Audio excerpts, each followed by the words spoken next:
Hello. Welcome, tea sippers. Today, I have an interesting story for you. And we're going to get into it, but you know what's up. Make sure you thumbs up this video, subscribe if you have not already, and hit your notification bell so you'll be notified when we upload a video. So today's story is about a Bronx mother who I guess was literally on the edge and didn't know what to do. So she took her precious children, her 2 boys, and she did the unthinkable. Yes, she took their lives. All right. Well, motherhood, I'm sure, is to everyone who's experienced some type of responsibility of taking care of someone, right? You know it's very stressful. You know that the mind is really fragile, especially if you have financial issues, if you have to take care of your children, take care of yourself. It can be very, very strenuous on the mind. Is that an excuse? Heck no. But that's why a lot of these stories are brewing and coming out now, because people don't know what to do. But if you don't know what to do, there's always someone to talk to. So if there's anybody listening to this story and you're feeling overwhelmed about your own life or your children and all of that and financial, just know everybody from the tops to the bottoms are going through something, okay? And there's always other options than what this woman decided to do. Yeah. All right. So let's get into it. A woman in Bronx, New York has been accused of fatally injuring her 2 young sons. They were found deceased in a bathtub. And this was according to several reports. She is 22-year-old Damone Fleming. 22 years old. Think about it. Young mother. There's some 22-year-olds who have 5 children. So, yeah. Young mother took the lives of her children. They were found inside of her apartment. And guess where this took place? Okay? This took place within it's called the Echo Place Family Shelter. And this is a facility for homeless families.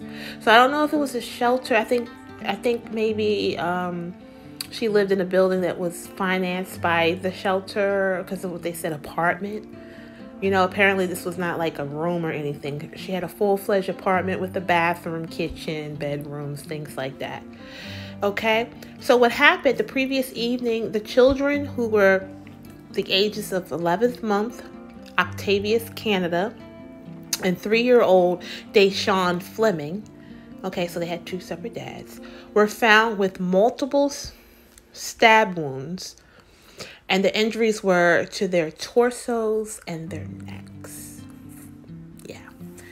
So that's a little very descriptive. This woman became angry, okay, for whatever reason. And I feel so sorry for the children. I don't know where the dads were. But let's keep reading. Before finding the severely injured children, the authorities came out to the scene while responding to a call about a young woman acting irrationally. So apparently she had snapped. Okay, whatever was going on, she snapped, kind of erased herself from reality. I had a little session today with my psychiatrist. And I would really, advise anyone who has problems with emotions or with lack of control. Like if you are a control person, like if you're not able to function in environments where you cannot fully control everyone in there, I would suggest to go and seek therapy, or seek someone or a counselor, whatever words you want to, use. And basically get that help, because it's helping me. First and foremost, this lady was in a shelter, but apparently they weren't giving any kind of therapy to these young women who are homeless and with children and mothers and things like that. It's like giving a man a fish but not teaching them how to fish. I think all people within those confines of that situation should be offered to talk to somebody, because obviously she needed someone to talk to. Okay? This was where they found a female. First and foremost, she was unclothed. She had no clothes on, inside of the apartment on the 3rd floor, acting erratic. So she was erratic. She was no clothes on, probably speaking out of her mind, all over the place, because I don't know what happened first. I don't know if she, snapped after doing what she did to her children, or she snapped before whatever she did to her children. What are some things that children do that could actually make someone who's already unhinged snap? Crying. When children are young, they're not able to communicate. Those with 2 children under 5, and children are not effectively able to communicate. Their ultimate communication usually is crying. And so when you already are in a mist or a flume of your own emotions that you're not able to, obviously she probably didn't have a mother or anybody to go to help her with children. Yes, mothers need assistance. It doesn't matter. Like saying you can do everything by yourself. No, you cannot. You need the father, you need family, you need someone. And I know that may not be an option for everyone. But yes, that was the lack that was going on right there. That she obviously didn't have anybody to talk to. After the incident, a neighbor was able to tell her account of the events. Okay? It's funny that she could tell the account of the events, but no one went there to knock on the door or anything. I don't know if she heard things through the, she said afterwards. Let me just go ahead and read it, because I pre-read this, guys. I'm getting better. I'm making sure I know the story before I tell you guys. Okay. After the incident, a neighbor was able to tell her account of the events. They had witnessed an agitated woman outside of the shelter asking what she had done. So she was like, I don't know if she planned this or whatever, but she was like, hey, what happened? She didn't even know. It's like she came back. I just had a session today where, my psychiatrist, she was telling me to imagine myself somewhere else. And then boom, when I felt myself there, she said, okay, snap back, girl. Now pay. Yeah. Anyway. They had witnessed an agitated woman outside the shelter asking what she'd done. I saw her acting off the wall, asking what I did. She was like, what I do? I think she knew exactly what she was doing, but she was getting her case, basically saying that she was crazy. Yeah. So I asked her what happened. You okay? But she said nothing. Yeah. So she didn't even admit to anything. But anyway, when the authorities got there, guys, they went in the home and they found the heinous crime scene in there.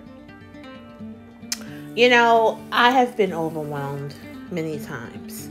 Luckily, I know that prayer and having a support system has really helped me to get through several difficult times.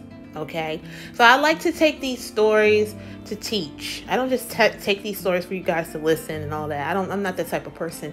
Anything that I place on this channel is near and dear, and I feel like it can help other people. So let me go ahead and just throw these 3 tips out real quick if you're overwhelmed. Okay, because hey, I'm going to psychiatry. I'm not going to just sit there and just keep all of this great information that this great lady is giving me and just keep it to myself. Okay, number 1, sit down and breathe, chick. Okay, sit down and breathe. Breathe a little bit. Take in a breath, breathe out. Take in a breath, breathe out. Because when those hormones of stress, which is called cortisol and adrenaline, when they build, the more they build, the less you think. So if you notice, they said that she was acting irrational. She was erratic.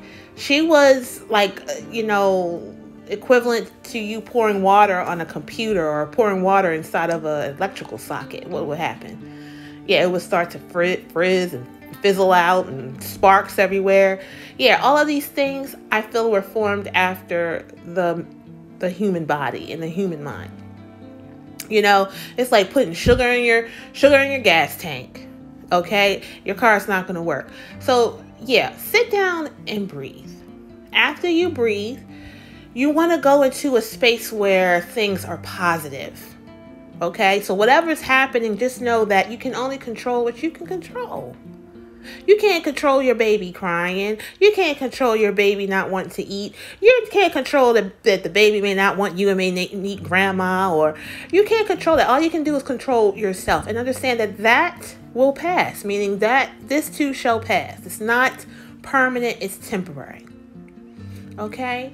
So yeah, you want to get yourself into a positive space. And the third thing you want to do is you want to let things go as they happen.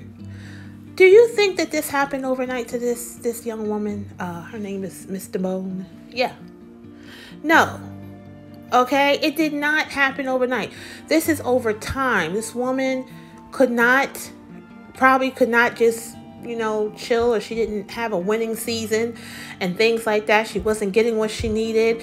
She wasn't getting the attention that she needed. And she snapped. It wasn't overnight. So let things go as they happen. We can't keep holding on to stuff that happened back in 95. We can't, keep holding on to things that happened in 2005. I don't know who's listening. We have all kind of ages here. I can go far back as 91. I can't keep holding stuff back then, because if you are holding on to all of that, you're going to be like what the saying is, the straw that broke the camel's back. And then the people around you, including yourself, can get hurt if you do that. So let things go. I hope I've helped you out, guys. Don't use that section of the darn video as psychiatry, girl. Don't do that. Okay? Go and see a real therapist. Invest in yourself, and it will work out. Thanks for listening, and I will see you soon.